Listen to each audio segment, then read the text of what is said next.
order in the hall, and please be seated.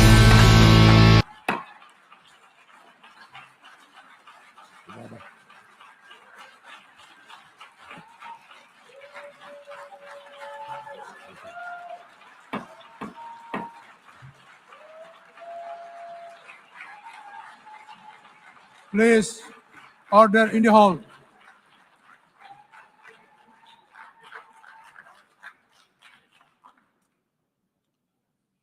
Mr. President, the families of our dear hostages languishing in the dungeons of Gaza, ladies and gentlemen, last year, I stood at this podium and I showed this map. This map. It shows the curse of Iran's terror axis. This axis threatened the peace of the entire world. It threatened the stability of our region and the very existence of my country, Israel. Iran was rapidly developing a massive nuclear weapons program and a massive ballistic missile program. These were meant not only to destroy Israel, they were meant also to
dozens of countries represented here. They beheaded men. They raped women.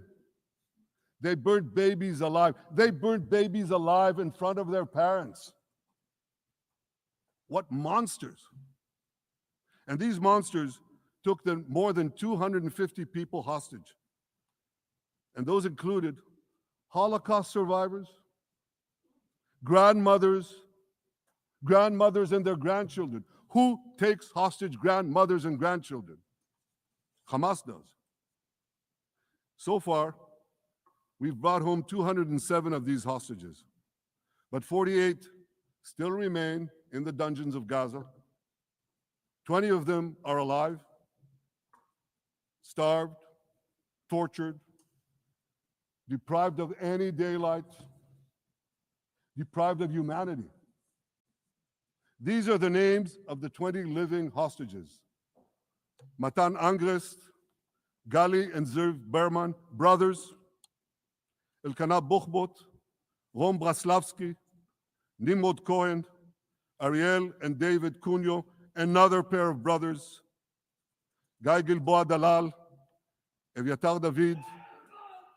You saw the picture of Eviatar David, emaciated, forced to dig his own grave.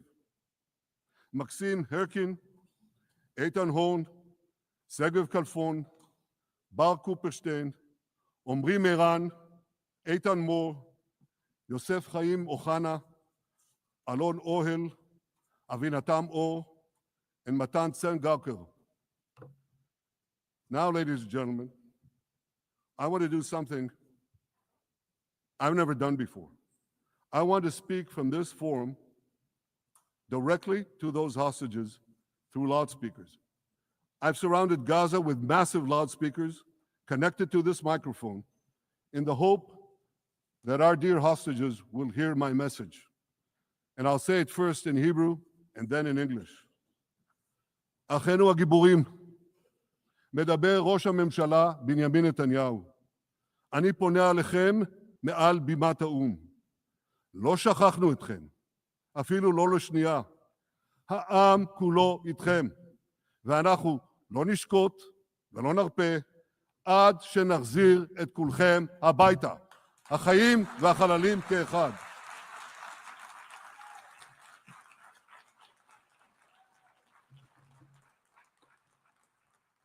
Our brave heroes.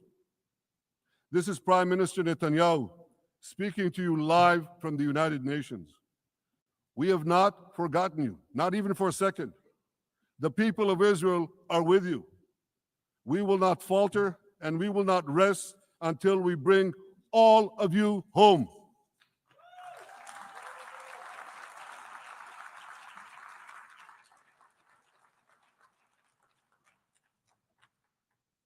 Ladies and gentlemen, thanks to special efforts by Israeli intelligence, my words are now also being carried. They're streamed live to the cell phones of Gazans.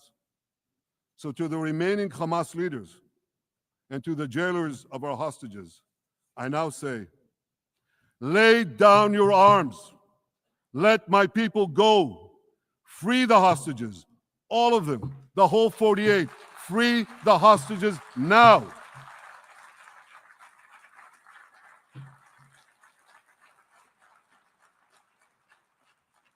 If you do, you will live. If you don't, Israel will hunt you down. Ladies and gentlemen, if Hamas agrees to our demands, the war could end right now. Gaza would be demilitarized, Israel would retain overriding security control, and a peaceful civilian authority would be established by Gazans and others committed to peace with Israel. And of course, you understand that the war in Gaza has affected every Israeli. But I'm sure there are people in New York or in London or in Melbourne and elsewhere who are probably thinking, what does all of this have to do with me? And the answer is everything. Because our enemies are your enemies. So let's do something else. So first at the UN, let's do a pop quiz. And raise your hand if you know the answer. Here's the first question. Who shouts death to America? Is it A, Iran, B, Hamas, C, Hezbollah, D, the Houthis, or E, all of the above? All of the above. Correct, all of the above. Second question. Who has murdered Americans and Europeans in cold blood? Is it A, Al-Qaeda, B, Hamas, C, Hezbollah, D, Iran, or E, all of the above? Correct. Again. So here's the point I wanted to make. Our enemies hate all of us with equal venom. They want to drag the modern world back to the past, to a dark age of violence, fanaticism, and terror. I think many of you are already feeling in your own societies the radical Islamist surge. You know, I'm sure you do, you know deep down that Israel is fighting your fight. So I want to tell you a secret. Behind closed doors, many of the leaders who publicly condemn us privately thank us. They tell me how much they value Israel's superb intelligence services that have prevented time and again terrorist attacks in their capitals, time and again saving countless lives. General George Keegan, former head of U.S. Air Force intelligence, once said, if the United States had to gather on its own the intelligence that Israel gives us, we would have to establish 5 CIAs. 5 CIAs. This past June, when Israel struck Iran's nuclear facilities, German Chancellor Merz admitted the truth. He said, Israel is doing the dirty work for all of us. President Trump understands better than any other leader that Israel and America face a common threat. He showed the world that when Iran and its proxies murder Americans, take Americans hostage, shout death to America, burn American flags, and try to assassinate the President of the United States, not once, but twice. He showed them there is a price to pay for all that.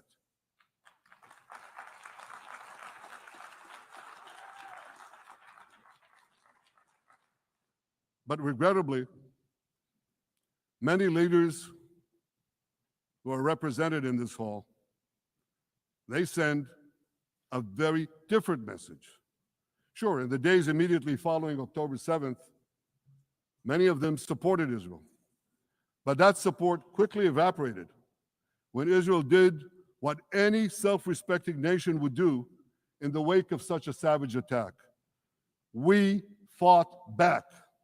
Now just imagine, just sit back for a second and imagine an attack against America proportioned to the attack against Israel on October 7th. Imagine a regime, a terror regime, dispatching thousands of terrorists to invade the United States. They massacre 40,000 Americans. They take 10,000 Americans hostage. What do you think America would do? You think America would leave that regime standing? You don't think that. No way, not a chance. The United States would wipe out that terror regime and ensure that such savagery would never threaten America again. This is precisely what Israel is doing in Gaza. We're wiping out the terror regime of Hamas and ensuring that this savagery will never threaten Israel again. That's what we are doing. That's what any self-respecting government would do.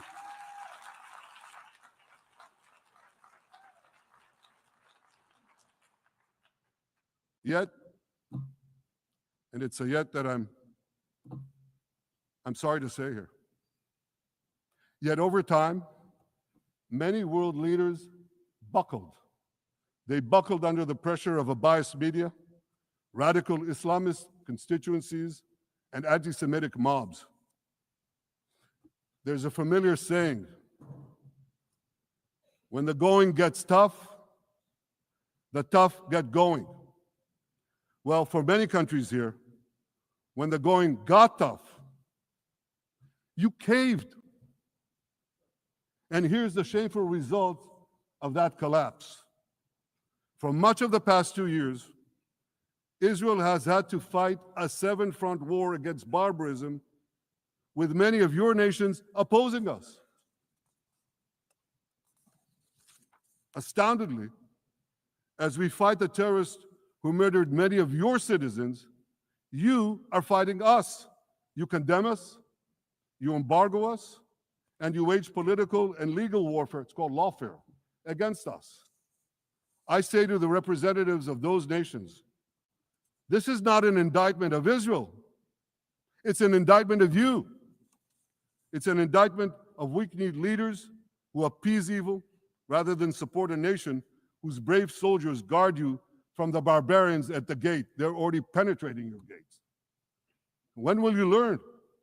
You can't appease your way out of jihad, and you won't escape the Islamist storm by sacrificing Israel. To overcome that storm, you have to stand with Israel. But that's not what you're doing. As the prophets of Israel foretold in the Bible, you've turned good into evil and evil into good. Now I want to drill down on this. Take the false charge of genocide. Israel is accused of deliberately targeting civilians. Ladies and gentlemen, the opposite is true. The head of urban warfare studies, Colonel John Spencer, he's perhaps the world's greatest expert on urban warfare. And he says, Israel is applying more measures to minimize civilian casualties than any military in history. And because we're doing that, the ratio of non-combatant to combatant casualties is less than 2-to-1 in Gaza. That's an astoundingly low ratio, lower than NATO's wars in Afghanistan and Iraq, especially when you consider that Gaza is one of the most densely populated urban areas on Earth.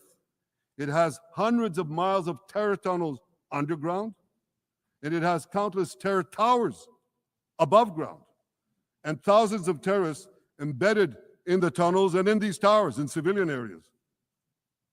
If you want to see what measures Israel takes to avoid civilian casualties in this war, just look at what we're doing now in Gaza City, the last Hamas stronghold, one of the two last strongholds. For 3 weeks, Israel dropped millions of leaflets, sent millions of text messages, and made countless phone calls urging civilians to leave Gaza City before our military moves in. At the same time, Hamas implants itself in mosques, schools, hospitals, apartment buildings, and tries to force those civilians not to leave, to stay in harm's way. And it often threatens them at gunpoint if they try to do so. For Israel, every civilian casualty is a tragedy. For Hamas, it's a strategy. Hamas uses civilians as human shields and as props in its sick propaganda war in Israel, against Israel, a propaganda war that the Western media buys hook, line, and sinker. Now, despite Hamas's threats, close to 700,000 Gazans, almost 750,000, have already heeded our calls and moved to safe zones. Now I want to ask you a simple question, a simple, logical question. Would a country committing genocide plead with the civilian population it is supposedly targeting to get out of harm's way? Would we tell them, get out, if we want to commit genocide? We're trying to get them out. And Hamas is trying to keep them in. And this charge is so baseless. The comparison to genocide, wholesale slaughter of populations. What, did the Nazis ask the Jews to leave, kindly leave, go out? Did others, you want me to name all the genocidal leaders of history? Just go one by one. Did anyone do this? Did they say, get out so we can come in? Of course not. So the truth has been turned on its head. Hamas, a genocidal terrorist organization, whose charter calls for the murder of all Jews on the planet. This genocidal organization is given a pass. It's barely mentioned. While Israel, which does everything it can to get civilians out of harm's way, Israel is put in the dock. What a joke. You want to hear another one? Israel is accused of deliberately starving the people of Gaza when Israel is deliberately feeding the people of Gaza. Since the beginning of the war, Israel has let into Gaza more than 2 million tons of food and aid. That's 1 ton of aid for every man, woman, and child in Gaza. Nearly 3,000 calories per person per day. Some starvation policy. If there are Gazans who don't have enough food, it's because Hamas is stealing it. Hamas steals it, hoards it, and sells it at exorbitant prices to fight its war machine. Last month, even the UN, not exactly a supporter of Israel. You're supposed to laugh, by the way. Last month, even the UN admitted that Hamas and other armed groups looted 85% of the trucks. That's why you have deprivation. Those who peddled the blood libels of genocide and starvation against Israel are no better than those who peddled blood libels against the Jews in the Middle Ages when they falsely accused us of poisoning wells, spreading plague, and using the blood of children to bake Passover matzahs. Anti-Semitism dies hard. In fact, it doesn't die at all. It just keeps coming back with its libelous lies, refurbished, regurgitated over and over again. And I want to tell you something else. These anti-Semitic lies, they have consequences. In recent months, Jews have been assaulted in Canada, Australia, Britain, France, the Netherlands, and elsewhere. Here in America, an elderly Holocaust survivor was burned to death in Colorado. And a beautiful young couple from the Israeli embassy in Washington was brutally gunned down right in front of the Holocaust Museum there. Thankfully, President Trump's administration is forcefully fighting the scourge of anti-Semitism, and every government here should follow its lead. But instead, many do the opposite. They actually reward the worst anti-Semites on earth. This week, the leaders of France, Britain, Australia, Canada, and other countries unconditionally recognized a Palestinian state. They did so after the horrors committed by Hamas on October 7th. Horrors praised on that day by nearly 90% of the Palestinian population. Let me say that again. Nearly 90% of Palestinians supported the attack on October 7th. It's not supported only, they celebrated it. They danced on the rooftops. They threw candies.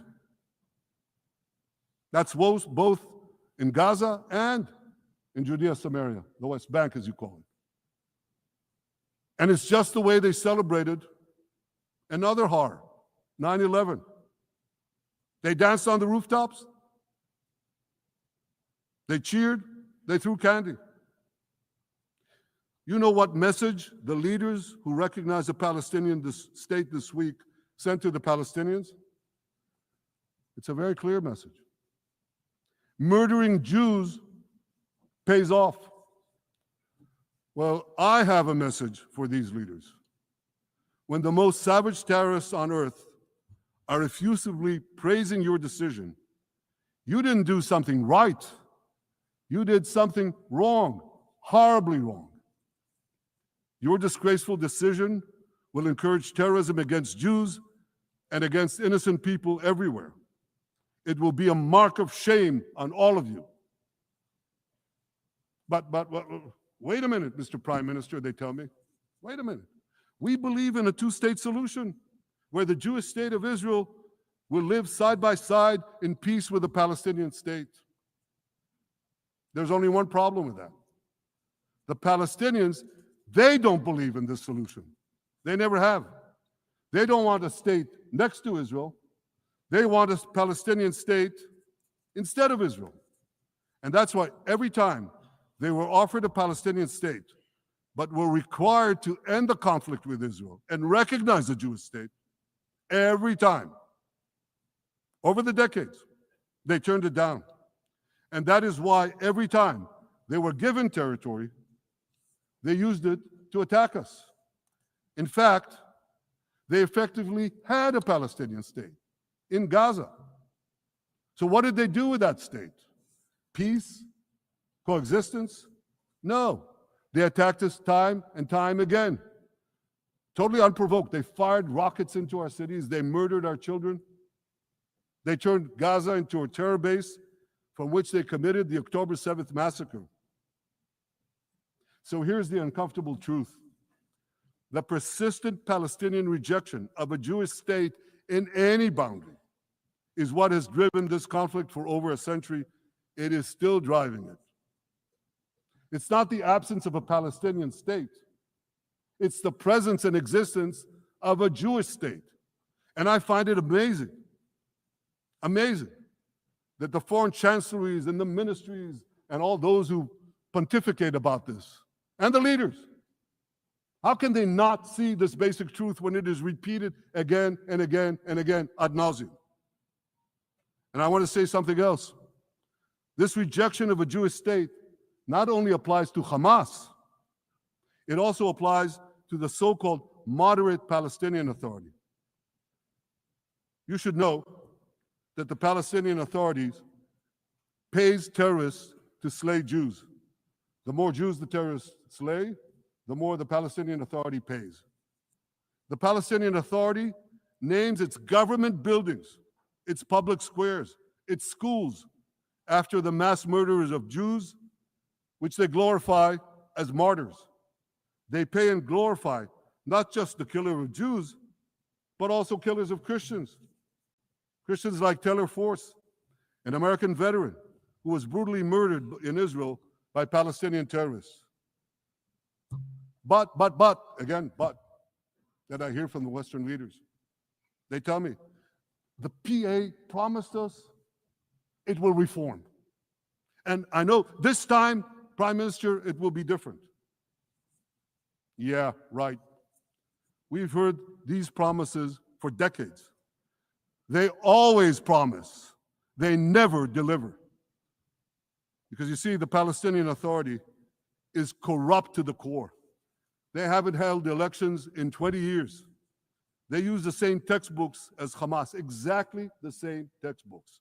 They teach their children to hate Jews and destroy the Jewish state. And Christians don't fare much better. When Bethlehem, the birthplace of Jesus, was under Israeli control, 80% of its residents were Christians. But since the PA took control, that number has dwindled to under 20%. These are the people you want to give a state to? What you're doing is giving the ultimate reward to intolerant fanatics who perpetrated and supported the October 7th massacre. Giving the Palestinians a state 1 mile from Jerusalem after October 7th is like giving Al-Qaeda a state 1 mile from New York City after September 11th. This is sheer madness. It's insane, and we won't do it.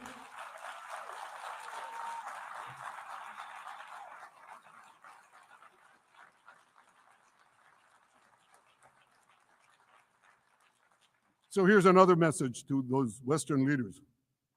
Israel will not allow you to shove a terror state down our throats. We will not commit national suicide because you don't have the guts to face down a hostile media and anti-Semitic mobs demanding Israel's blood. And I want you to grasp something else, which is also distorted in the media. I say this not only in my name or the name of my government, but on behalf of all the people of Israel. Last year, there was a vote in the Knesset, our parliament, whether or not to oppose the imposition of a Palestinian state. You want to guess what the results were? Out of 120 members of our parliament, 99 voted against and only 9 supported. That's over 90%. It's not a fringe group. It's not the prime minister who himself is extreme or he's held hostage by extreme parties to his right. It's over 90% of Israelis. My opposition to a Palestinian state is not simply my policies or my government's policy. It's the policy of the state and people of the state of Israel.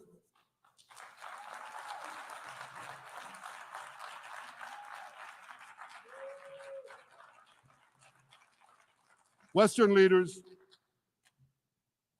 may have buckled under the pressure.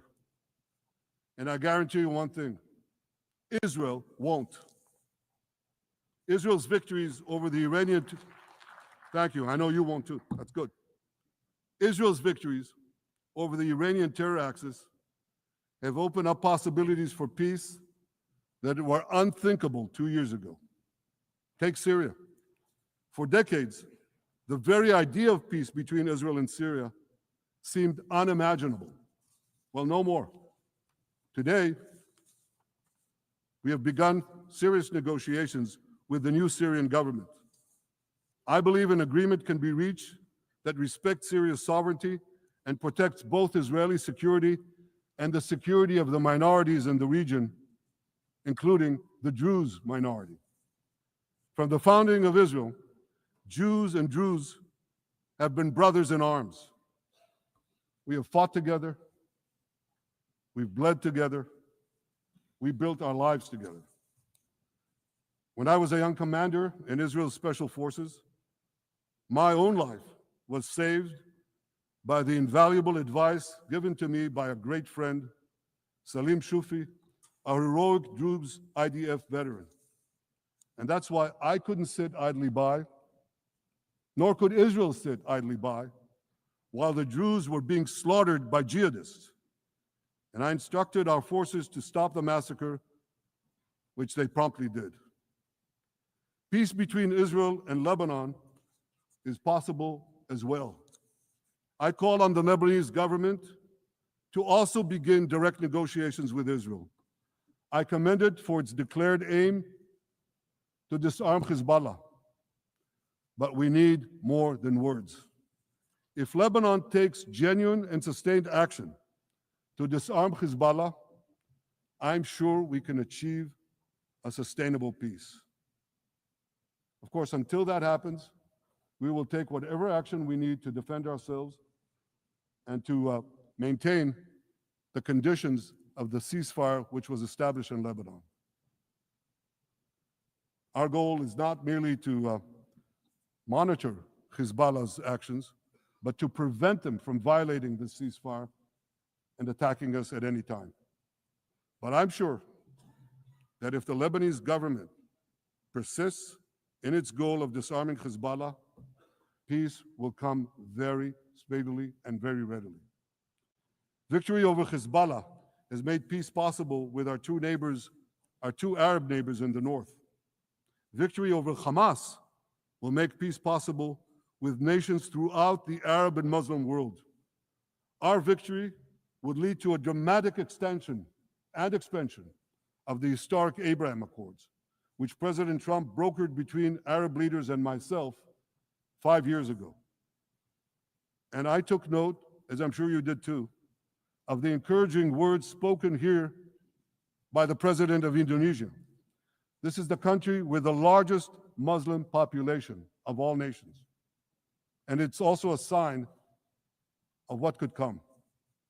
Forward-looking Arabs and Muslim leaders know that cooperating with Israel will provide them with groundbreaking Israeli technologies, including in medicine and science, in agriculture and water, in defense and AI, and so many other fields.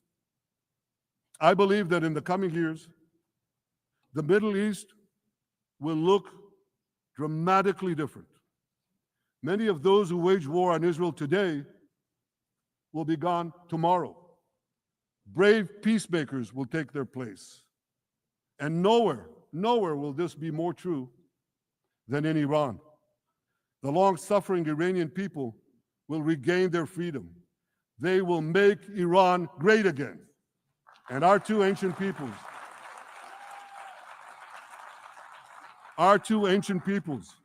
the people of Israel and the people of Iran, will restore a friendship that will benefit the entire world. Ladies and gentlemen,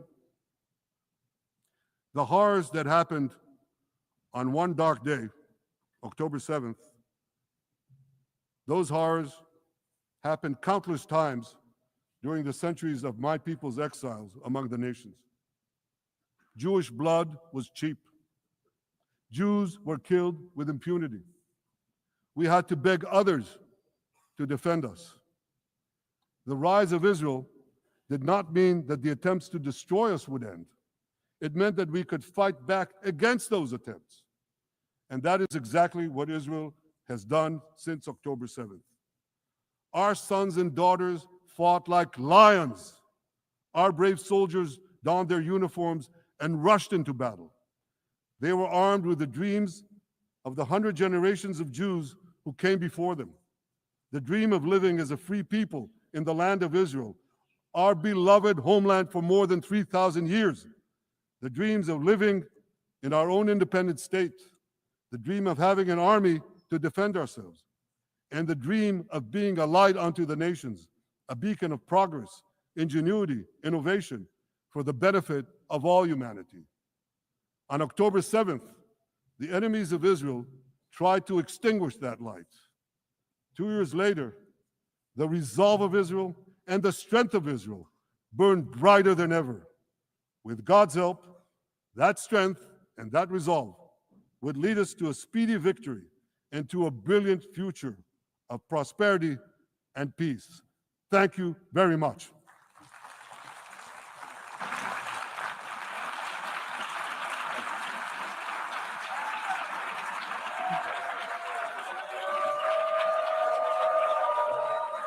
On behalf of the Assembly, I wish to thank the Prime Minister of the State of Israel,